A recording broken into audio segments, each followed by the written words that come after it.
Logan Couture's return sparks the Sharks to win, and the Barracuda goalies are struggling with confidence right now. So, all that and more on today's episode. You're Locked On Sharks, your daily podcast on the San Jose Sharks. Part of the Locked On Podcast Network, your team every day.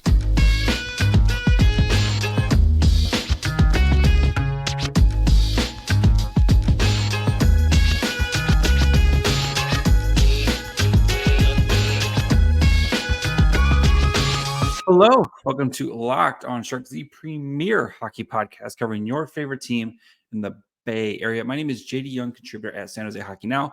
I want to thank you for making Locked On Sharks your first listen. Proudly a part of the Locked On Network. We cover your team every day. And if you want to be an everydayer, all you have to do is just follow wherever you get podcasts, or you can watch on YouTube as well.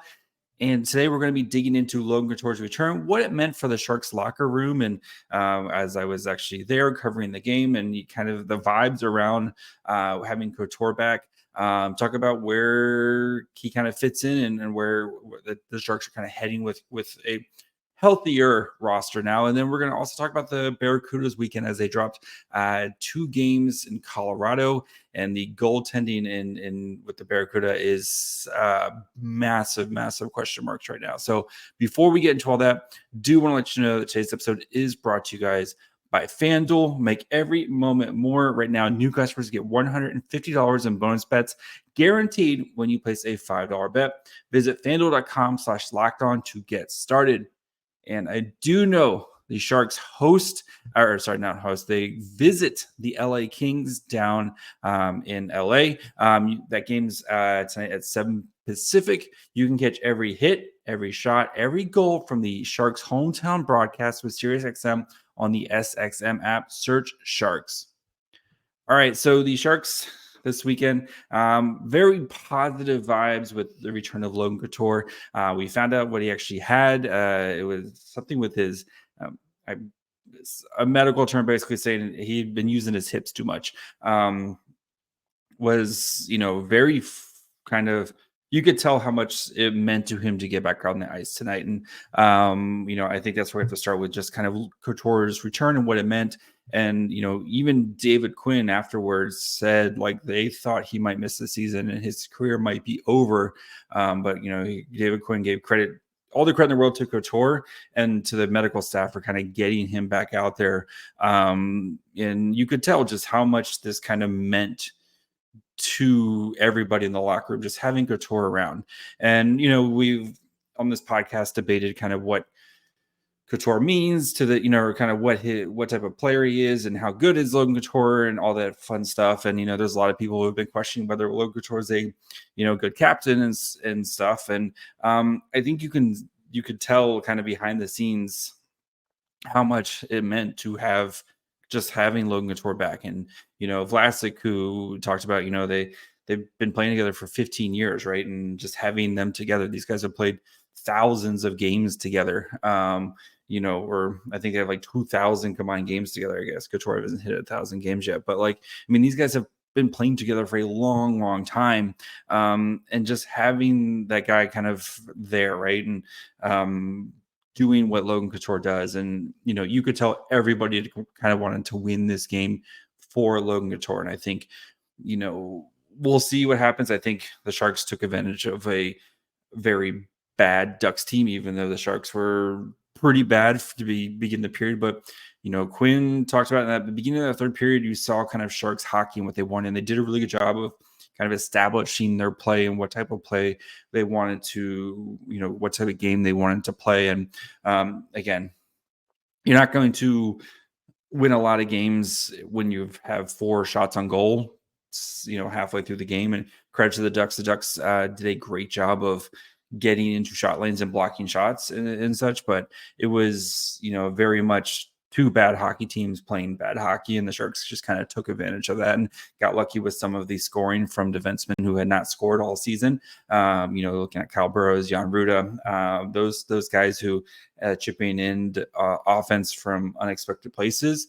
But again, you could just tell just the relief in the locker room, how much these guys wanted to win for Couture. And kind of to the man, where it just felt like, okay, we kind of cleared that first hurdle. Now we can kind of try to get back to being, just being a normal bad team right now. So, but yeah, credit to Couture for coming back. I think, though, now that you kind of go through this, the Sharks play some tougher games here. They have the Kings on Monday night, and then they got trouble back home to San Jose to play the Rangers.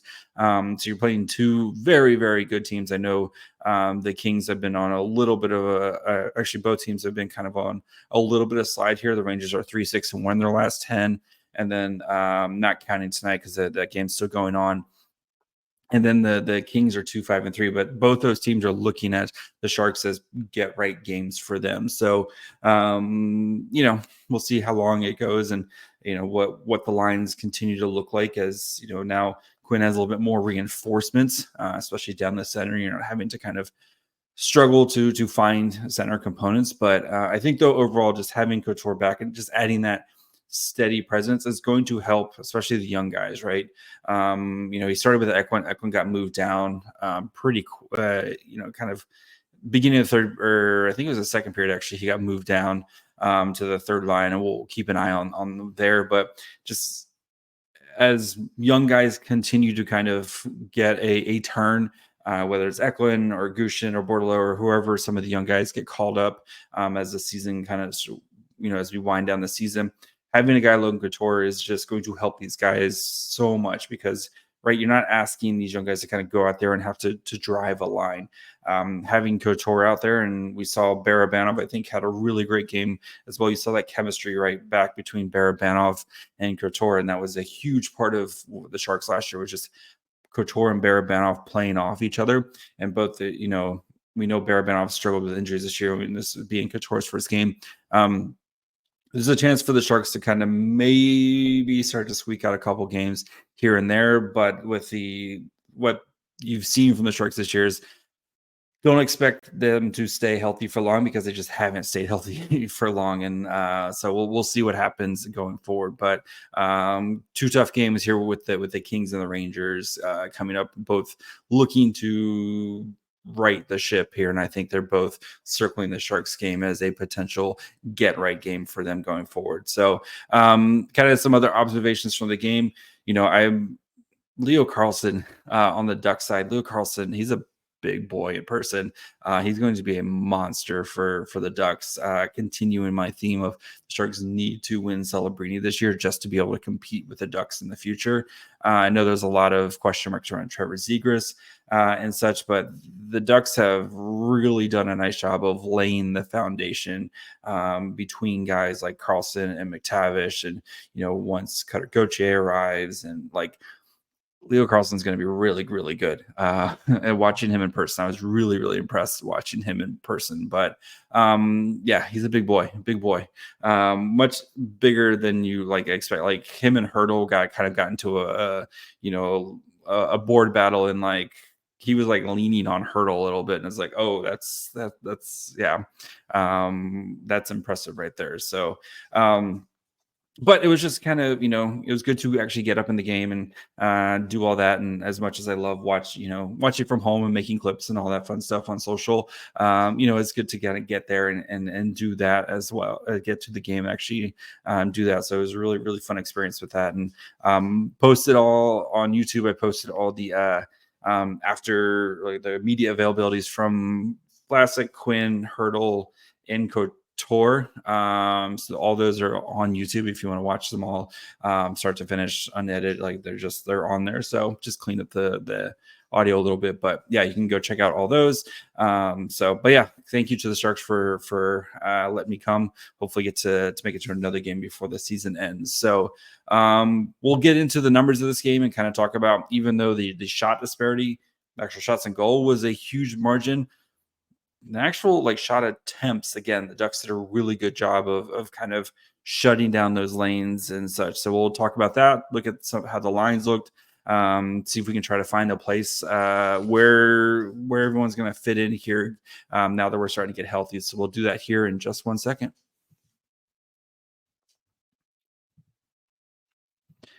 Passion, drive, and patience. What brings home the winning trophy is also what keeps your ride or die alive. eBay Motors is everything you need to maintain your vehicle and level up to peak performance, from superchargers, roof racks, exhaust kits, LED headlights, and more. Whether you're into speed, power, or style, eBay Motors has got you covered.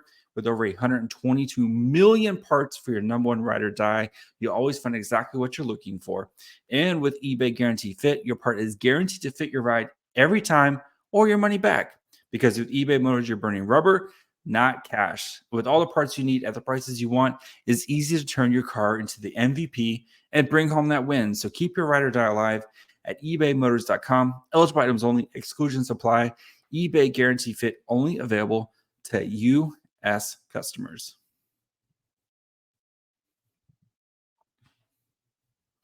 All right, let's dig into the numbers of this game as the Sharks won 5-3 over the Anaheim Ducks.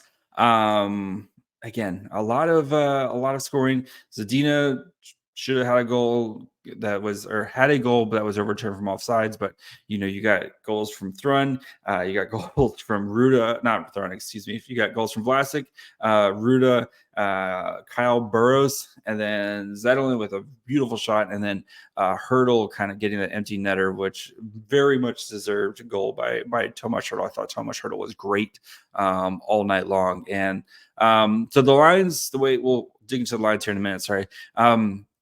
The shot disparity was a huge kind of story in the game, was just how much these Sharks were actually getting outshot, especially for the first half of the game. But the Sharks kind of, again, you got to kind of dig into the numbers. 5v5 shot attempts, 47-46 in favor of the Sharks. Shots actual for was 16-25 in favor of the Ducks, but the Corsi for is 50.54 to 49.46. So Sharks are actually taking more shot attempts, and this is in 48 minutes of 5v5 time. Scoring chances 22-26 in favor of the Ducks, and then 10-9 high danger chances, 2.03 to 2.41 expected goals for in favor of the Ducks. But as the game went on, the Sharks kind of got better and got stronger, especially that first period, which was a little bit flat. I think there might have been, you could kind of tell there was, I don't want to say some nerves, but a little bit of weird energy, especially with kind of Couture kind of getting back in the lineup. You had the weird lines with Couture starting on Hurdle's wing as a nice little like wink and a nod for to get him on, and then kind of getting everyone settled into their lines. But as the game went on, the Sharks really kind of took control of this game. In the third period, the Sharks had 20-11 shot attempts. Actual shots was 9-6 at 5v5, 14-8 scoring chances, 6-1 high danger chances. Expected goals for is 1.16 to 0.51. So the Sharks really kind of took it to the Ducks, and that's especially despite the Ducks having kind of two power plays in there, you would kind of think that they would have some of the momentum in that time. But San Jose, they really established themselves as the game went on. So again, two bad hockey teams playing bad hockey, especially the first, but the Sharks kind of took advantage of it. And I know the tank very much, the Sharks still have a 4-point cushion between them and Chicago, with even amount of games played at 46. So we can calm down there just for one night. But we had Zetterlund, Hurdle, Hoffman start out. Then we had Eklund, Couture, Barabanov. These were at least the projected line, or the kind of the starting lines. And then it was Sturm, Cunnin, Zadina. I got flipped around all over the place. And then Duclair, Carpenter, Bailey. So basically, the Zetterlund Hurdle Hoffman line was the only line that stayed together. After that, it just got all mixed up. So we'll try to kind of parse through these as best we can. The Hurdle line played 11:49, 15-11 shot attempts. Actual shots was 5-7 in favor of the Ducks. Had a goal, gave up a goal. 0.67 to 0.51 expected goals for in favor of the Hurdle line. 9-6 scoring chances, 5-3 high danger chances, and then 5-7-1 for your zone starts. The Barabanov Couture Duclair line played 457, 6-3 shot attempts, 3-1 actual shots, did have a goal for 0.19 to 0.03 expected goals, 2-2 scoring chances, 1-0 high danger chances, with a 4-3 zone, offensive and neutral zone starts. So the Eklund Sturm Cunnin line played 413, 0-5 shot attempts. Actual shots was 0-4, 0-0.33 expected goals, 0-4 scoring chances, 0-1 high danger chances. So tough night. I don't think Eklund had the best night, and I think he might have been pressing a little bit, and that might be a little bit of him not having scored in a while, right? Like he might be kind of holding the stick a little bit hard there. Wasn't Eklund's best night, and again, it's going to happen. So the Eklund Couture Barabanov played 351, 1-7 shot attempts, 0-3 actual shots, 0.01 to 0.1 expected goals for, 1 scoring chance allowed, 1 high danger chance allowed, and the other lines kind of played very minimal as well. So again, I don't think it was Eklund's best night. I wouldn't do it, but I wouldn't be surprised and or shocked. As well as, I know Quinn has been trying to be very positive with Eklund, and kind of, you can kind of tell with Eklund where he's had his kind of wearing his emotions on his sleeve a little bit, and has looked very frustrated, especially with all the losing and him not kind of producing, I think, to the level that he's expecting. I wouldn't be surprised if maybe Quinn sits him for a game. Again, I don't know. I'm just guessing, but I wouldn't be surprised, especially with people kind of getting healthy here. We'll see if he does. I think with him, I think he just needs the reps, right? He needs to continue to get the reps and kind of work through this. And it's a growing in a moment for him, right? Because players, you don't score every game, right? And how do you kind of work yourself out of that? And he has been. I know this game wasn't his best game, but he has been playing good hockey and just has not gotten rewarded recently. And I think he's due to get rewarded here soon. He's too good of a player to not score.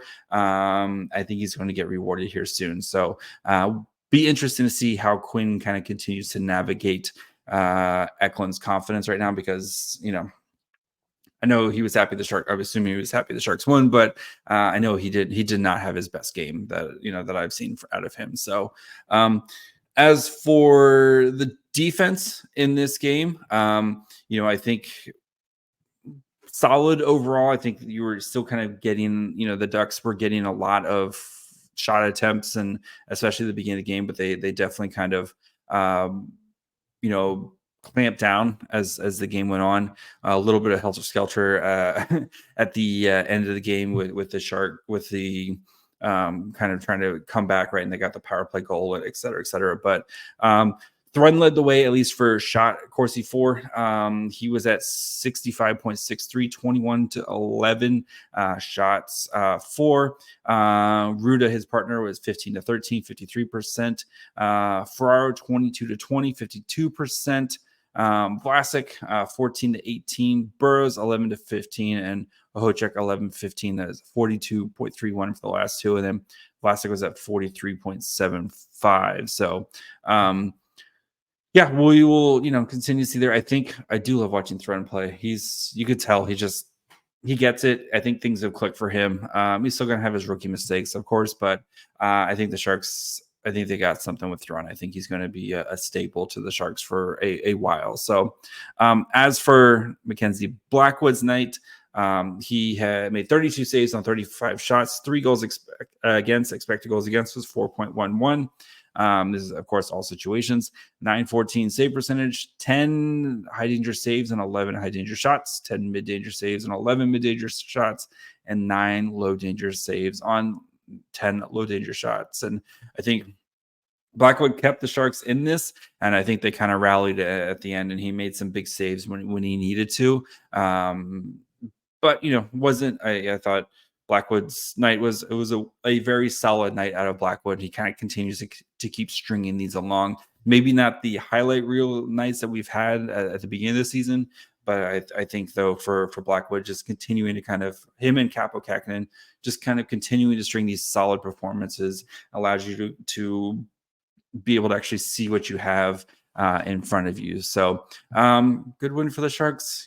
Again, we don't need the 10, 12 game losing streaks. Just win 1 out of 4. Just keep winning 1 out of 4 and you'll be fine. Because then players don't get too bad, don't get too down. Like you don't have the kind of super depressing. And yes, I know everybody hates losing. Just 1 out of 4. Just kind of keep that, right? Just 1 out of 4. So we will dig into the Barracuda, who are on a massive losing streak, and talk about the goalie situations, and also talk about Tristan Robbins, who seems to be finding his game. So we'll get to all that here in just 1 minute.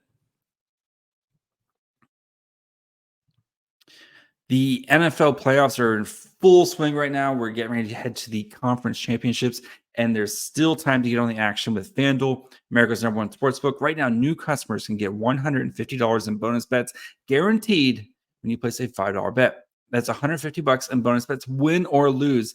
The app is super easy to use, and there's so many different ways to bet, like live same game parlays. You can find bets in the new Explore tab. Make a parlay in the Parlay Hub, the best way to find popular parlays. I love a Niners victory with a Ayuk touchdown this weekend.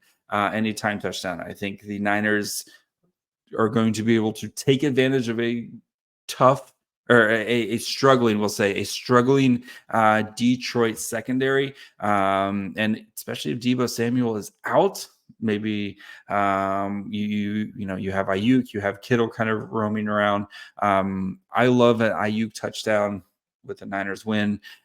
Give that to me. I think that's a win right there. So visit FanDuel.com/lockedon and make your first bet a layup. FanDuel, official partner of the NFL. All right, so the Barracuda, I think it's like 8 straight losses now. So disappointing for this team that myself and I think every Sharks fan had high expectations that this was going to be a playoff team this year, and just it's not going to happen. I think the goalie confidence right now is just gone. Magnus Corona, who'd been playing really well, and he's kind of taken. I'm not playing. He'd been playing solid, right, and it had really kind of taken the mantle as being the goalie. John McCarthy had been kind of riding him right now, and for the most part, been playing pretty well. Got hurt on Saturday's game, left after the second period, and then right now, Romanov and E2 Makanemi are just struggling with confidence. Romanov, I think he gave up like 5 goals on 6 shots type of situation. He got pulled on Sunday's game after 2 minutes. 2 minutes in 2 shot attempts where he gave up 2 goals. And this happened to E2 Makanemi literally about a week ago, right? Where he gets pulled after giving up 2 goals in about 2 minutes on 2 shot attempts. And then Magnus Corona has to come in. But then the problem is you're riding Magnus Corona, and then now he gets injured, and you've got 2 goalies that you have no confidence in and playing them, and they have no confidence in themselves right now. And it's just kind of making it's hard to do, as Sharks fans, right? It's hard to do anything when you have no confidence in net, right? Look at the Martin Jones years and some of the guys who've had to come in and play, R.I.P. Milnichuk.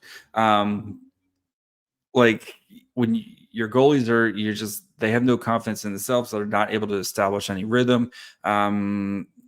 It's just tough, and that's the the offense. The power play was kind of abysmal this weekend. I think they were 0 for 7 or 0 for 8. But 5v5, they were scoring goals, and they were kind of trading punches, right? They came back after being down 3-1, and both games came back 3-1, came back, tied it, or took the lead in the case of Saturday night, and then just the goalies just could not make a save when you need them to make a save. If you're scoring 4 or 5 goals, you should win most games, right? And the offense has started to come alive. You've seen contributions from, Cardwell, who's having an amazing rookie season. I think we're going to, at some point here in the near future, kind of do a deep dive on his game and kind of what, a prospect brief on his game and one of his recent games. He's having a great season, right? Putting the puck in the back of the net. He's been playing with some of the veteran guys, and it's really kind of made his life easier, and he's been able to succeed because of that. But again, when the goalies, you just have nobody has confidence. The goalies don't have confidence in themselves, and the team and coaching staff don't have confidence in the goalies.